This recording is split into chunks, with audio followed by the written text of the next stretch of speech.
Hello മക്കളെ, അപ്പൊ നമ്മള് civilising the native and educating the nation എന്ന് പറയുന്ന ചാപ്റ്റർ ആയിരുന്നു ഡിസ്കസ് ചെയ്തുകൊണ്ടിരുന്നത്. ഈ ചാപ്റ്ററിനകത്ത് നമ്മൾ എന്തൊക്കെ കാര്യങ്ങളാണ് ഇതുവരെ പഠിച്ചിട്ടുള്ളത്? അല്ലെ, ബ്രിട്ടീഷുകാര് എങ്ങനെയാണ് ഇന്ത്യൻ ജനതയെ കണ്ടിട്ടുണ്ടായിരുന്നത്, എന്ത് സമീപനമായിരുന്നു, അല്ലെ അവരുടെ ഇടയിലും കോൺട്രവേഴ്സീസ് ഉണ്ടായിരുന്നു. അല്ലെ, കുറച്ച് ആൾക്കാർ പറഞ്ഞു കുറെ ഓതന്റിക് ആയിട്ടുള്ള ടെക്സ്റ്റ് ബുക്ക്, അല്ലെ കുറെ ട്രഡീഷണൽ ആയിട്ട് വരുന്ന സാധനങ്ങൾ, ഒത്തിരി ഐഡിയാസ്, ഒത്തിരി കാര്യങ്ങളുള്ള ബുക്സ് ഉണ്ട് സാൻസ്ക്രിറ്റ് ആൻഡ് അറബി പേർഷ്യൻ ലാംഗ്വേജസിലൊക്കെ റിട്ടേൺ ആയിട്ട്. അത് തന്നെ പഠിപ്പിക്കണം. അത് തന്നെ പഠിച്ചു കഴിഞ്ഞാൽ കുറച്ചും കൂടി അവർ എന്തിലാണോ ട്രെയിൻഡ് ആയിട്ടുള്ളത്, അല്ലെ ഈസ്റ്റിലുള്ള ആൾക്കാർ എന്തിലാണോ ഓൾറെഡി അവർക്ക് ഉള്ളത് അതിൽ തന്നെ അവരെ എക്സൽ ചെയ്യാൻ വേണ്ടിയിട്ട് വിടണം. പക്ഷെ മെക്കാളെ ഒക്കെ വന്ന സമയത്ത് എന്താ പറഞ്ഞത്? അങ്ങനെയല്ല, അത് ടെമ്പിൾസ് ഓഫ് ഡാർക്ക്നെസ് ആണ്, നമ്മളത് മാറ്റിയിട്ട് എന്ത് ചെയ്യണം? ഇംഗ്ലീഷ് ലാംഗ്വേജ്, അല്ലെ ഇംഗ്ലീഷ് ലാംഗ്വേജ് അല്ലെങ്കിൽ വെസ്റ്റേൺ എന്ന് പറയുന്നത് വളരെ ഡിഗ്നിറ്റി ഉള്ള അല്ലെങ്കിൽ വളരെ ഏറ്റവും ബ്രില്യൻ്റ് ആയിട്ടുള്ള ഒരു കാര്യമാണ്. അത് വേണം നമ്മൾ ഇത്തരം കോളനീസിൽ പഠിപ്പിക്കാൻ വേണ്ടിയിട്ട് എന്നാണ് അദ്ദേഹം അഭിപ്രായപ്പെട്ടിട്ടുള്ളത്. സോ ഇനി നമ്മൾ നോക്കാൻ പോകുന്നത് എഡ്യൂക്കേഷൻ ഫോർ കൊമേഴ്സ്, കൊമേഴ്സിന് വേണ്ടിയിട്ടുള്ള എഡ്യൂക്കേഷൻ. ഓക്കെ, 1854 നമ്മൾ അവിടെ ഒരു ആക്ട് ഒക്കെ പഠിച്ചു അല്ലെ ഇതിനു മുമ്പ്? Yes, education for commerce. In 1854, the Court of Directors of the East India Company in London sent an educational dispatch to the Governor General in India, issued by Charles Wood, the president of the board of control of the company. It has come to be known as Wood's Dispatch. Wood's Dispatch, outlining the educational policy that was to be followed in India. It emphasized once again the practical benefits of a system of European learning as opposed to oriental knowledge. അപ്പം Woods ഡിസ്പാച്ചിലും എന്താണ് പറയുന്നത്? ഒരു advantage ആണ്, European learning ആണ്, system of European learning ആണ്, അല്ലെ Indian സിസ്റ്റത്തിനേക്കാളും അല്ലെങ്കിൽ അതിനേക്കാളും ബെറ്റർ, അല്ലെങ്കിൽ ഓറിയന്റൽ സിസ്റ്റത്തിനേക്കാളും എന്തുകൊണ്ടും ബെറ്റർ ആയിട്ടുള്ളത് യൂറോപ്യൻ ലേണിംഗ് സിസ്റ്റം ആണെന്നുള്ളൊരു കാഴ്ചപ്പാടാണ് ഇവിടെ പറയുന്നത്. എന്തുകൊണ്ടാണ് അവർ അങ്ങനെ പറയുന്നത് എന്ന് പറഞ്ഞു കഴിഞ്ഞാല്, one of the practical uses the dispatch pointed to was economic. ഒത്തിരി എക്കണോമിക് ആസ്പെക്ട്, അല്ലെ സാമ്പത്തികപരമായിട്ട് പൈസ വെച്ച് നോക്കുന്ന സമയത്ത് ഒത്തിരി അഡ്വാൻറ്റേജ് ഉണ്ടോ ഈ യൂറോപ്യൻ ലാംഗ്വേജസ് അല്ലെങ്കിൽ ഇംഗ്ലീഷ് ലാംഗ്വേജ് പഠിപ്പിച്ചു കഴിഞ്ഞാൽ? ഒത്തിരി എക്കണോമിക്കൽ അഡ്വാൻറ്റേജസ് ഉണ്ടെന്നാ പറയുന്നത്. എന്താ എക്കണോമിക്കൽ അഡ്വാൻറ്റേജ് എന്ന് പറയുന്നത്? European learning it said would enable Indians to recognize the advantages that flow from the expansion of trade and commerce and make them see the importance of developing the resources of the country. എന്താ പറഞ്ഞിട്ടുള്ളത്? Enable Indians to recognise the advantages, അല്ലെ ഈ കൊമേഴ്സിലുള്ള അല്ലെങ്കിൽ ട്രേഡിലുള്ള advantages എല്ലാം മനസ്സിലാക്കാൻ ഇന്ത്യക്കാരെ ഇത് help ചെയ്യും. അതോടൊപ്പം തന്നെ introducing them to European ways of life would change their taste and disease, അല്ലെ അപ്പം ഇന്ത്യക്കാരെ യൂറോപ്യൻ ടേസ്റ്റ്, യൂറോപ്പിലുള്ള ആൾക്കാരുടെ ടേസ്റ്റ്, അവരുടെ കൾച്ചേഴ്സ്, ഇതൊക്കെ ഫീഡ് ചെയ്ത് കുറച്ചായി ഫീഡ് ചെയ്ത് കൊടുക്കുമ്പോൾ എന്ത് അഡ്വാൻറ്റേജ് ഉള്ളതെന്ന് പറഞ്ഞു കഴിഞ്ഞാല് ഇന്ത്യക്കാര് കുറച്ചും കൂടി അവരെ ഡിപ്പെൻഡന്റ് ആവും.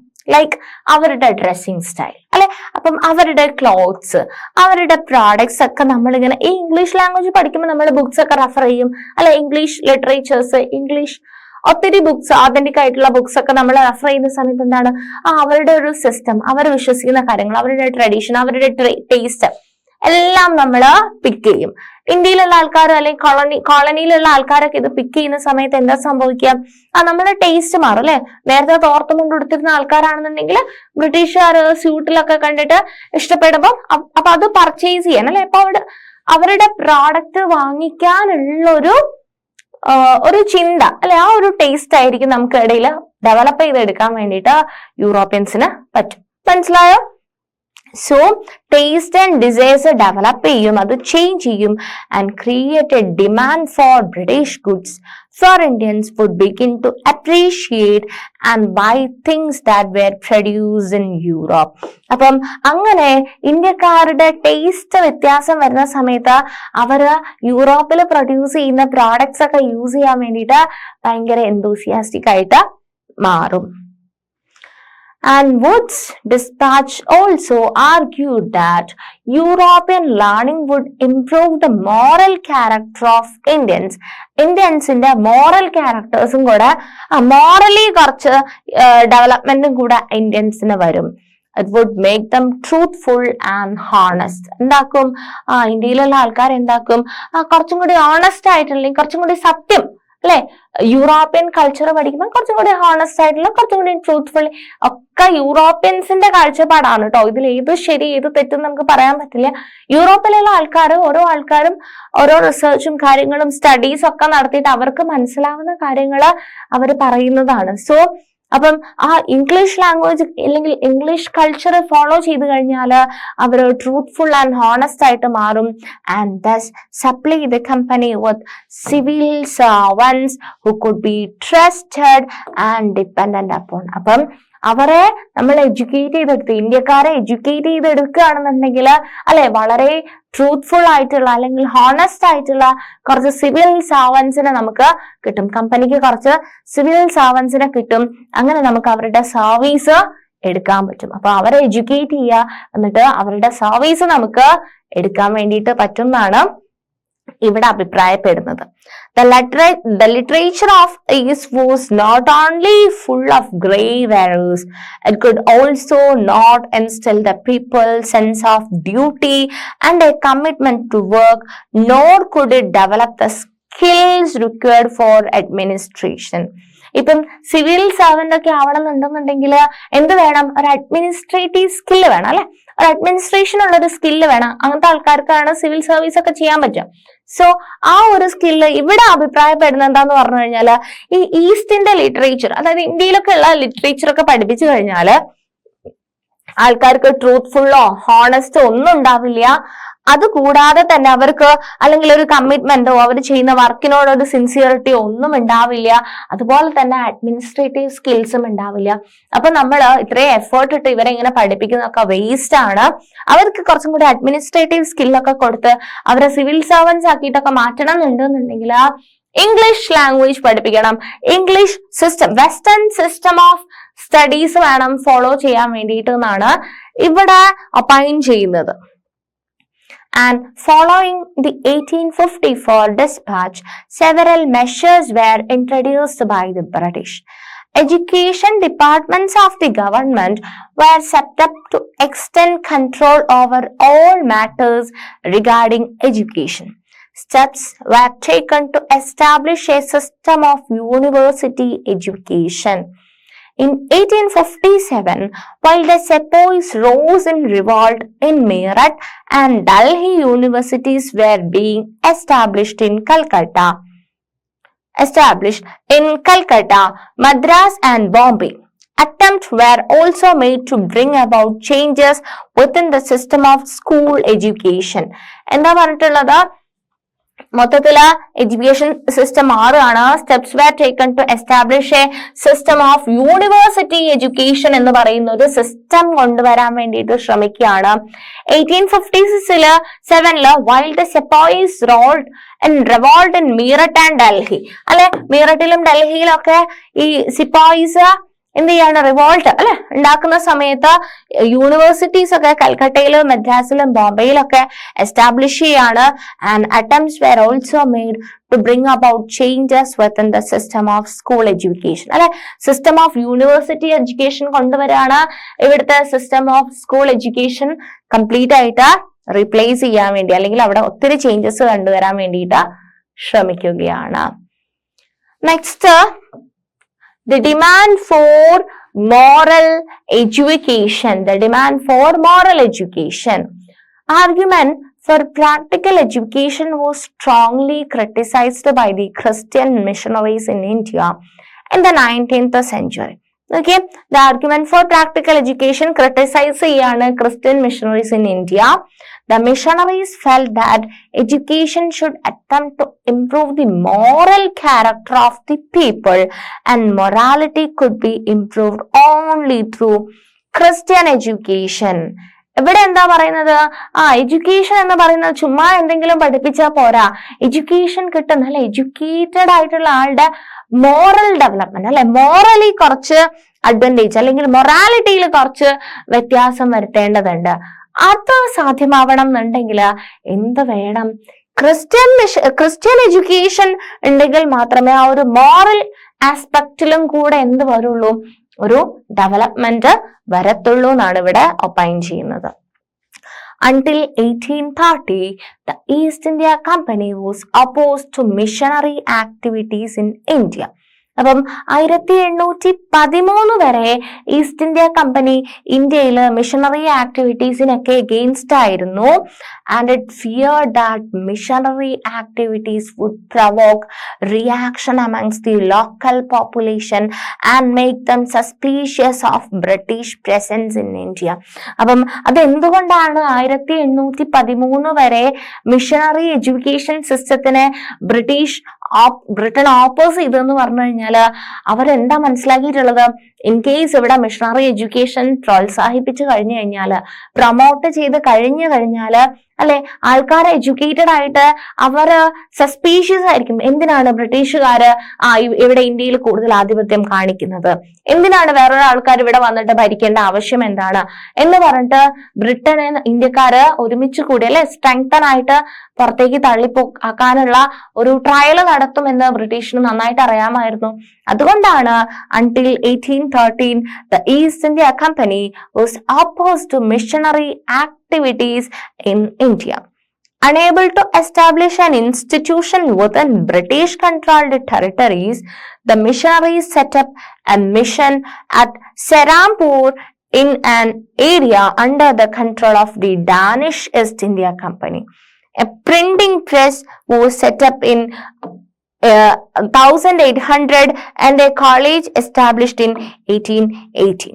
So ഒരു പ്രിന്റിംഗ് പ്രസ് വരാണ് 1800 ഒരു കോളേജും 1818. Over the 19th century, missionary schools were set up all over India. അപ്പം ആദ്യ കാലഘട്ടത്തിൽ 1813 വരെയുള്ള കാലഘട്ടത്തിലാണ് മിഷണറീസിനെ ആക്ടിവിറ്റീസിനെ ഈസ്റ്റ് ഇന്ത്യ കമ്പനി ഒപ്പോസ് ചെയ്തിട്ടുണ്ടായിരുന്നത്. ഓക്കെ, 19th സെഞ്ചുറി ആയ സമയത്ത്, അതായത് 19th സെഞ്ചുറി ആ സമയങ്ങളിൽ എന്തായി? മിഷണറി സ്കൂൾസ് ഇന്ത്യയിൽ വന്നു. 1857 ശേഷം however the British government in India was reluctant to directly support missionary education. അല്ലെ, 1857 ശേഷം British government reluctant to directly support missionary education. There was a feeling that any strong attack on local customs, practices, beliefs and religious ideas might enrage native opinion. So this is the image of William Carey, was a Scottish missionary who helped establish Serampore Mission. Serampore Mission establish ചെയ്യാൻ വേണ്ടിയിട്ട് help ചെയ്തിട്ടുള്ള ഒരു Scottish missionary ആണ് നിങ്ങൾക്ക് ഇവിടെ കാണാൻ പറ്റുന്ന William കാരി എന്ന് പറയുന്നത്. And this is the Serampore College on the banks of the Hooghly River near Calcutta. This is Serampore College. So, what happened to the local schools? The report of William Adam. അപ്പം അത് പ്രകാരം ഇത്തരം changes ഒക്കെ വരുന്നുണ്ട് അല്ലെ, പല പല changes അല്ലെ, പല പല ആസ്പെക്ട് പല പല വ്യൂസ് നമ്മൾ കണ്ടു. ഇത്തരം ആക്ടിവിറ്റീസ് കാരണം ലോക്കൽ സ്കൂൾസിന് എന്ത് സംഭവിച്ചു? In the 1813s, William Adam, a Scottish missionary, toured the district of Bengal and Bihar. He had been asked by the company to report on the progress of education in vernacular schools. The report Adam produced is interesting. Adam എന്താ കണ്ടുപിടിച്ചിട്ടുള്ളത്? Adam found that there were over 1 lakh പാഠശാലാസ് in Bengal and Bihar. അപ്പം അദ്ദേഹം എന്താ കണ്ടുപിടിച്ചെന്ന് പറഞ്ഞു കഴിഞ്ഞാല് ബംഗാളിലും ബീഹാറിലുമായിട്ട് ഇന്ത്യയില് 1 lakh അത്രത്തോളം എന്തുണ്ട്? പാഠശാലാസ് ഉണ്ട്. Okay, and these wear small. എന്താ പാഠശാല എന്ന് പറഞ്ഞു കഴിഞ്ഞാല് These were small institutions with no more than 20 students each. Okay, 20-ൽ കൂടുതലൊന്നും കുട്ടികളില്ല. അപ്പൊ ഒരു 20 കുട്ടികളുള്ള 20 സ്റ്റുഡൻസ് ഉള്ള ഓരോരോ പാഠശാലാസ്. എത്ര പാഠശാലാസ് ഉണ്ട്? ഓവർ 1 lakh പാഠശാലാസ് ഉണ്ട് ഇൻ ബംഗാൾ ആൻഡ് ബീഹാർ. അപ്പൊ ഓരോ പാഠശാല എന്ന് പറയുന്നത് ചെറിയ ചെറിയ ഇൻസ്റ്റിറ്റ്യൂഷൻ ആണ്, അല്ലെ, നോട്ട് മോർ ദാൻ 20 സ്റ്റുഡൻസ് ഉള്ള ഒരു ഇൻസ്റ്റിറ്റ്യൂഷൻ ആണ്. But the total number of children being taught in these Paathshaala was considerable, over 20 lakh. എത്രയുണ്ട്? 20 lakh ഉണ്ട് അല്ലെ. അതായത് ഒരു പാഠശാലയിൽ 20 കുട്ടികളെ വെച്ച് നോക്കുമ്പോൾ 1 lakh പാഠശാല ഉണ്ടെന്നുണ്ടെങ്കിൽ 20 lakh. അപ്പം 20 ലക്ഷത്തോളം കുട്ടികള് പഠിക്കുന്നുണ്ട് അല്ലെ. പാഠശാലകളില് 20 ലക്ഷത്തോളം കുട്ടികൾ പഠിക്കുന്നതായിട്ട് അദ്ദേഹത്തിന് മനസ്സിലായി. These institutions were set up by wealthy people or the local community. ആരാണ് ഈ പാഠശാല സെറ്റപ്പ് ചെയ്തിട്ടുള്ളത്? ഒന്നില്ലെങ്കിൽ കുറച്ച് പൈസ ഉള്ള ആൾക്കാരായിരിക്കും, അല്ലാന്നുണ്ടെങ്കിൽ ലോക്കൽ കമ്മ്യൂണിറ്റി ചേർന്നിട്ടായിരിക്കും പാഠശാല ഉണ്ടാക്കിയിട്ടുള്ളത്. At times they were started by a teacher. ചിലപ്പോ ഒരു ഗുരു, ഒരു ടീച്ചറിനെ ഗുരു എന്നല്ലേ പറയാ. അപ്പം ഗുരുക്കന്മാര് സ്റ്റാർട്ട് ചെയ്തതായിരിക്കും ചിലപ്പം, അല്ലെങ്കിൽ കുറച്ച് പൈസ ഉള്ള വെൽത്തി ആയിട്ടുള്ള ആൾക്കാർ start ചെയ്തതായിരിക്കും. The system of education was flexible. ഇതാണ് പാഠശാലയുടെ അന്നത്തെ ഒരു അഡ്വാൻറ്റേജ് എന്ന് പറയാം. പക്ഷെ ബ്രിട്ടൻ പോയിന്റ് ഓഫ് വ്യൂവിൽ അതൊരു ഡിസഡ്വാൻറ്റേജുമാണ്. ഓക്കെ, സോ ഒരു ആസ്പെക്ട് എന്ന് പറയുന്നത് എന്തായിരുന്നു? ഈ പാഠശാല എന്ന് പറയുന്നത് ഫ്ലെക്സിബിൾ ആയിരുന്നു. ഈ സിസ്റ്റം ഓഫ് എഡ്യൂക്കേഷന്റെ കാര്യം എന്തായിരുന്നു? ഫ്ലെക്സിബിൾ ആയിരുന്നു. എന്താ ഫ്ലെക്സിബിലിറ്റി കാരണം നോക്കാം. Few things that you associate with schools today were present in the പാഠശാലാസ് at the time. There were no fixed fee. Okay, ഇന്നത്തെ കാര്യമായിട്ട് നിങ്ങൾ കമ്പയർ ചെയ്തു നോക്കൂ. നിങ്ങൾക്ക് സ്കൂളിൽ ഒരു ഫിക്സ്ഡ് എമൗണ്ട് ഓഫ് ഫീ ഇല്ലേ? പക്ഷെ പാഠശാലാസില് ഒരു ഫിക്സഡ് ആയിട്ടുള്ള ഫീ ഒന്നും വേണ്ട. നോ ഫിക്സഡ് ഫീ. പ്രിന്റഡ് ആയിട്ടുള്ള ബുക്സ് ഒന്നും കിട്ടത്തില്ല. നിങ്ങൾക്ക് ടെക്സ്റ്റ് ബുക്സ് ഇല്ലേ പ്രിന്റഡ് ആയിട്ട് കിട്ടുന്ന? പക്ഷെ പ്രിന്റഡ് ആയിട്ടുള്ള ടെക്സ്റ്റ് ബുക്ക് ഒന്നും ഉണ്ടാവില്ല. സെപ്പറേറ്റ് ആയിട്ട് ഒരു സ്കൂൾ ബിൽഡിംഗ് അല്ലെ, നിങ്ങൾക്ക് സ്കൂളിന്റെ മുമ്പിൽ എൻട്രി ഗേറ്റിൽ ഒരു പേരുണ്ടാവും അല്ലെ, ഉള്ളിലേക്ക് പോകുമ്പോൾ പിന്നെയും പേര്, കുറെ ബുക്ക് ബിൽഡിംഗ് അല്ലെ, സ്കൂളിന് ബിൽഡിങ്ങിന് പേര്, അതൊന്നും ഉണ്ടാവില്ല. സ്കൂളിന് പ്രത്യേകിച്ച് ബിൽഡിംഗ് ഒന്നും ഉണ്ടാവില്ല. അതുപോലെ തന്നെ ബെഞ്ചും ചെയേഴ്സ് ഒന്നും ഉണ്ടാവില്ല. ബോർഡൊന്നും ഉണ്ടാവില്ല, ഇങ്ങനെ എഴുതാൻ വേണ്ടിയിട്ട് ബോർഡൊന്നും ഉണ്ടാവില്ല. സെപ്പറേറ്റ് ആയിട്ട് അല്ലെ, 1ാം ക്ലാസ്, 2ാം class, first standard, second standard, third standard, fourth standard, അങ്ങനെ സ്റ്റാൻഡർഡൈസ് ചെയ്തിട്ട് അല്ലെങ്കിൽ ക്ലാസ്സസ് ആയിട്ടൊന്നും സെപ്പറേറ്റ് ചെയ്തിട്ടുണ്ടാവില്ല. നോ റോൾ കോൾ രജിസ്റ്റേഴ്സ് ഒന്നും ഉണ്ടാവില്ല. ആനുവലി എക്സാമിനേഷൻസും ഉണ്ടാവില്ല അല്ലെ. പരീക്ഷ അല്ല, നിങ്ങൾക്ക് ഭയങ്കര പേടി, അതിന് വേണ്ടിയിട്ടായിരിക്കും നിങ്ങൾ ചില ആൾക്കാർ, നിങ്ങൾക്ക് ചിലപ്പോൾ നോളജ് അക്വയർ ചെയ്യണമെന്നൊന്നും വിചാരിച്ചിട്ട് പഠിക്കുന്ന ആൾക്കാരായിരിക്കില്ല. ചിലപ്പോൾ നിങ്ങൾ എക്സാം എങ്ങനെയെങ്കിലും മാർക്ക് വാങ്ങിക്കണം, എക്സാം പാസ്സാവണം. പക്ഷെ അന്നത്തെ സിസ്റ്റത്തിൽ എന്തുണ്ടായിരുന്നില്ല? എക്സാം ഉണ്ടായിരുന്നില്ല. So no annual examination and no regular time table. Regular ആയിട്ട് ടൈം ടേബിളും ഉണ്ടായിരുന്നില്ല അല്ലെ. നിങ്ങൾക്ക് ടൈം ടേബിൾ ഉണ്ട് അല്ലെ, മൺഡേ ടു സാറ്റർഡേ അല്ലെങ്കിൽ മൺഡേ ടു ഫ്രൈഡേ ഉള്ള ടൈം ടേബിൾ ഉണ്ട്. ആ ടൈം ടേബിൾ പ്രകാരമായിരിക്കും ഓരോ ടീച്ചേഴ്സും വന്നിട്ട് 1 hour 2 hour ഒക്കെ ക്ലാസ് എടുത്തിട്ട് പോകുന്നുണ്ടാവും. സോ ഇവിടെ എന്താന്ന് പറഞ്ഞു കഴിഞ്ഞാല് റെഗുലർ ആയിട്ടുള്ള ടൈം ടേബിൾ ഒന്നുമില്ല. സോ ഇതൊക്കെയായിരുന്നു പാഠശാലയുടെ ഫ്ലെക്സിബിലിറ്റി എന്ന് പറയുന്നത്. And in some places classes were held under a banyan tree, in other places in the corner of a village shop or temple or at the guru's home. എവിടെയാണ് നിങ്ങൾക്ക് ഒരു institution, ഒരു location ഉണ്ട് അല്ലെ. ഇവിടെ എങ്ങനെയാണെന്ന് പറഞ്ഞു കഴിഞ്ഞാൽ ഒന്നില്ലെങ്കിൽ ഗുരുക്കന്മാരും അദ്ദേഹത്തിന്റെ ശിഷ്യന്മാരും കൂടെ പോയിട്ട് ഏതെങ്കിലും ഒരു ബനിയൻ ട്രീന്റെ ചോട്ടയോ അല്ലെങ്കിൽ ഏതെങ്കിലും ടെമ്പിളിന്റെ സൈഡിലോ ഏതെങ്കിലും ഷോപ്പിന്റെ സൈഡിലോ ഒക്കെ പോയിരുന്നിട്ട് അങ്ങനെ ഒരു പഠിച്ചു വന്നിരുന്ന ഒരു സിസ്റ്റമാണ് ഈ പാഠശാലാസിൽ ഉണ്ടായിരുന്നത്. ആൻഡ് ഫീസിന്റെ കാര്യം പറഞ്ഞു അല്ലെ, ഫിക്സഡ് ആയിട്ടുള്ള ഫീ ഒന്നും ഇല്ല എന്ന് പറഞ്ഞു. And fee dependent on the income of parents. അപ്പം പാരന്റ്സിന് എത്രത്തോളം ഇൻകം ഉണ്ട് അതിനനുസരിച്ചുള്ള ഫീ കൊടുത്താൽ മതി. ഇപ്പം പാരന്റ്സ് റിച്ച് ആണെന്ന് വിചാരിച്ചോ, the rich had to pay more than the poor. Parents നല്ല പൈസ ഉള്ള ആൾക്കാരാണെന്നുണ്ടെങ്കിൽ പഠിക്കാൻ വേണ്ടിയിട്ട് കുറച്ചധികം ഫീസ് കൊടുക്കണം. പൈസ ഇല്ലാത്ത ആൾക്കാരാണെന്നുണ്ടെങ്കിൽ കുറച്ച് പൈസ കൊടുക്കണം. ആർക്കും ഫിക്സഡ് ആയിട്ടുള്ള ഫീസ് ഒന്നുമില്ല. Okay, the rich had to pay more than the poor. Teaching was oral അല്ലെ. നമ്മൾ പറഞ്ഞു ബ്ലാക്ക് ബോർഡും അങ്ങനത്തെ സിസ്റ്റം ഒന്നുമില്ല, ബ്ലാക്ക് ബോർഡ് ഒന്നുമില്ല. ജസ്റ്റ് ഗുരു ഓറലി പറഞ്ഞു കൊടുക്കും അല്ലെ, ഗുരു പറഞ്ഞു കൊടുക്കും. And the guru decided what to teach in accordance with the needs of the students. എങ്ങനെയാ ഗുരു പഠിപ്പിക്കുക? കുട്ടികൾക്ക് എന്താ വേണ്ടത്, എന്താണോ കുട്ടികൾക്ക് അറിയാത്തത് അത് സെലക്ട് ചെയ്തിട്ട് ഗുരു പഠിപ്പിക്കുക. അല്ലാതെ ഗുരുവിനൊരു സിലബസ്, ഇത്ര സിലബസ് ഇന്ന് കവർ ചെയ്യണം, ഇത്ര സിലബസ് ഇന്ന്, അങ്ങനെയൊന്നും അല്ല. ഗുരു കുട്ടികളെ നോക്കും, കുട്ടികൾക്ക് എന്താണോ അറിയാത്തത് അത് ഗുരു പറഞ്ഞു കൊടുക്കും. അങ്ങനെയാണ് ആ ഒരു സിസ്റ്റം പോയിട്ടുണ്ടായിരുന്നത് പാഠശാലയിൽ. Students were not separated out into different classes അല്ലെ. ഞാൻ പറഞ്ഞു വേറെ ക്ലാസ്സസ് ഒന്നും ആയിട്ട് സെപ്പറേറ്റ് ചെയ്തിട്ടില്ല. All of them sat together in one place. The guru interacted separately with groups of children with different levels of learning. അപ്പൊ ഗുരു എന്ത് ചെയ്യും? ഓരോ ക്ലാസ് ആയിട്ടൊന്നും തിരിച്ചിട്ടില്ല അല്ലെ. അന്നത്തെ ഒരു സിസ്റ്റം വെച്ചിട്ട് എന്താണ്, ഓരോ കുട്ടീന്റെ ബുദ്ധി, ഐ മീൻസ് എഡ്യൂക്കേഷൻ ലെവൽ അല്ലെങ്കിൽ ഇന്റലക്ച്വൽ ലെവൽ എത്ര ഫാസ്റ്റ് കുട്ടിക്ക് ക്യാച്ച് ചെയ്യാൻ പറ്റും, അപ്പൊ അതിനനുസരിച്ച് ഗ്രൂപ്പ് ആയിട്ട് തിരിച്ചിട്ട് ഗുരു ഓരോ ആൾക്കാരുടെ അടുത്ത് പോയിട്ട് സംസാരിക്കും. ഓക്കെ, ആ ഒരു സിസ്റ്റം ഡിഫറെന്റ് ലെവൽസ് വെച്ചിട്ട് ഗുരു ഓരോ ഗ്രൂപ്പിനോടും സെപ്പറേറ്റ് ആയിട്ട് ഇന്ററാക്ട് ചെയ്യും. സോ എന്തൊക്കെയാ ഞാനിപ്പോ ഗുരുകുലത്തിനെ പറ്റി, പാഠശാലേനെ പറ്റി പറഞ്ഞിട്ടുള്ളത്? പാഠശാലയിലെ സിസ്റ്റം എന്ന് പറയുന്നത് ഫ്ലെക്സിബിൾ ആയിരുന്നു, ഫിക്സഡ് ആയിട്ട് ഫീ ഒന്നുമില്ല, പ്രിന്റഡ് ബുക്സ് ഇല്ല, സെപ്പറേറ്റ് സ്കൂൾ ബിൽഡിംഗ് ഇല്ല, ബെഞ്ചില്ല, ചെയർ ഇല്ല, ബ്ലാക്ക് ബോർഡ് ഇല്ല, സെപ്പറേറ്റ് ക്ലാസ്സസ് ഇല്ല, ആനുവൽ എക്സാമിനേഷൻസ് ഒന്നുമില്ല. ഗുരു എന്ത് ചെയ്യും?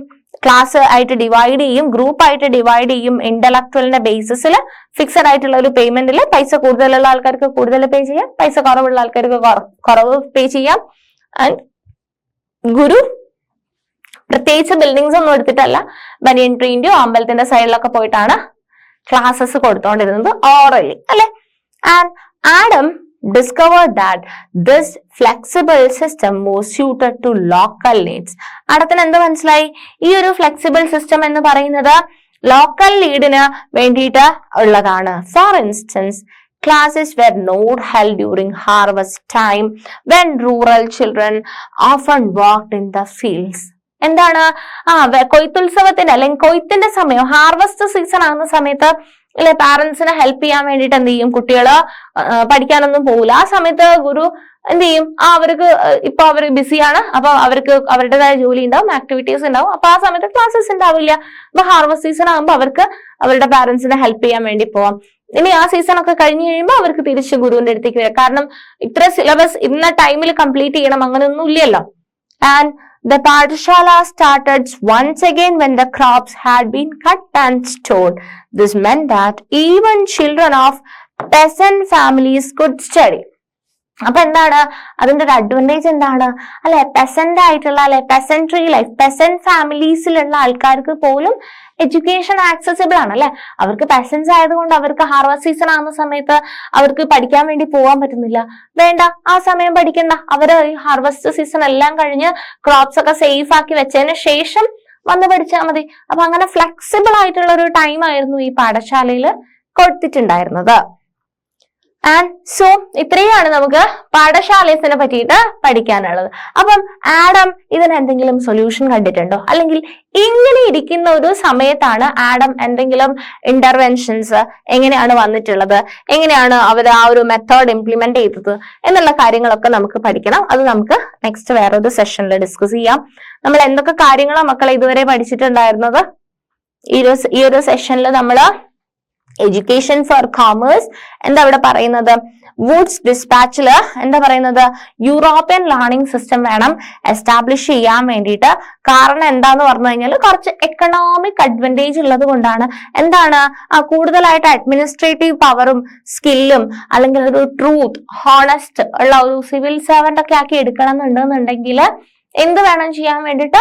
യൂറോപ്യൻ സിസ്റ്റം ഓഫ് എഡ്യൂക്കേഷൻ വേണം ഇംപ്ലിമെന്റ് ചെയ്യാൻ വേണ്ടിയിട്ട് എന്നുള്ള ഒരു കാര്യമാണ് ഇവിടെ പറയുന്നത്. സോ ഇവിടെ ഒരു സിസ്റ്റം ഓഫ് യൂണിവേഴ്സിറ്റി എഡ്യൂക്കേഷൻ കൊണ്ടുവരികയാണ്. മോറൽ എഡ്യൂക്കേഷന്റെ ആവശ്യകത, ക്രിസ്ത്യൻ മിഷണറീസിന്റെ ഇൻട്രൊഡക്ഷൻ, അതിനെ ബ്രിട്ടീഷുകാർ സപ്പോർട്ട് ചെയ്തിട്ടുണ്ടായിരുന്നില്ല. കാരണം എന്താന്ന് പറഞ്ഞു കഴിഞ്ഞാല് എന്താണ്? അപ്പൊ ഇന്ത്യക്കാർക്ക് ബ്രിട്ടനോട് അഗെയിൻസ്റ്റ് ആയിട്ടൊരു ഒരു ഓപ്പോസിഷൻ മനോഭാവം വരാനുള്ള ഒരു ചാൻസ് മുന്നിൽ കണ്ടിട്ടാണ്. അതിനുശേഷം റിപ്പോർട്ട് ഓഫ് വില്യം ആഡം ആണ് നമ്മൾ നോക്കിയത്. 1830s വില്യം ആഡം ബംഗാൾ, ബീഹാറിലേക്കൊക്കെ വന്നിട്ട് ഒരു ടൂർ നടത്തിയിട്ട് അവിടുത്തെ കാര്യങ്ങളൊക്കെ സ്റ്റഡീസ് നടത്തിയപ്പോൾ അദ്ദേഹത്തിന് മനസ്സിലായി ഈ ബംഗാളും ബീഹാറും മാത്രമായിട്ട് മോർ ദാൻ 1 lakh പാഠശാലാസ് ഉണ്ട്. പാഠശാലാസ് എന്ന് പറയുമ്പോൾ ഒരു പാഠശാലയിൽ അറ്റ്ലീസ്റ്റ് 20 സ്റ്റുഡൻസ്, അപ്പം 20 ലക്ഷത്തോളം കുട്ടികൾ അങ്ങനെ പഠിക്കുന്നുണ്ട്. പാഠശാലയിലെ ടൈമിങ് ഫ്ലെക്സിബിൾ ആണ്. അവിടെ ഒരു ഗുരു ഉണ്ടാവും. ഫിക്സഡ് ആയിട്ടുള്ള ഫീസ് ഇല്ല. സിലബസോ കാര്യങ്ങളോ എക്സാമിനേഷൻസോ ഒന്നുമില്ല. ഫ്ലെക്സിബിൾ ടൈമിംഗ് ആണ്. ഹാർവസ്റ്റ് സീസൺ ആകുമ്പോൾ കുട്ടികൾക്ക് ലീവ് എടുക്കാം. അതിനുശേഷം ഹാർവസ്റ്റ് സീസൺ ഒക്കെ കഴിഞ്ഞു കഴിഞ്ഞാൽ വീണ്ടും റീജോയിൻ ചെയ്യാം. അപ്പം കുട്ടികൾക്ക് പെസന്റ് ലൈഫിന് പോലും എന്താണ് എഡ്യൂക്കേഷൻ പ്രൊവൈഡ് ചെയ്യുന്ന ഒരു ടൈപ്പ് ഓഫ് സിസ്റ്റം ആണ് ഇവിടെ നിലനിൽക്കുന്നുള്ള ഒരു കാര്യമാണ് അദ്ദേഹത്തിന് മനസ്സിലായത്. ഇനി ഈ ഒരു സിസ്റ്റത്തിനകത്തേക്ക് എന്തെങ്കിലും ഇംപ്ലിമെന്റേഷൻ വന്നിട്ടുണ്ടോ എന്നാണ് നമുക്ക് നോക്കാനുള്ളത്. അത് നമുക്ക് നെക്സ്റ്റ് വേറൊരു സെഷനിൽ ഡിസ്കസ് ചെയ്യാം. താങ്ക്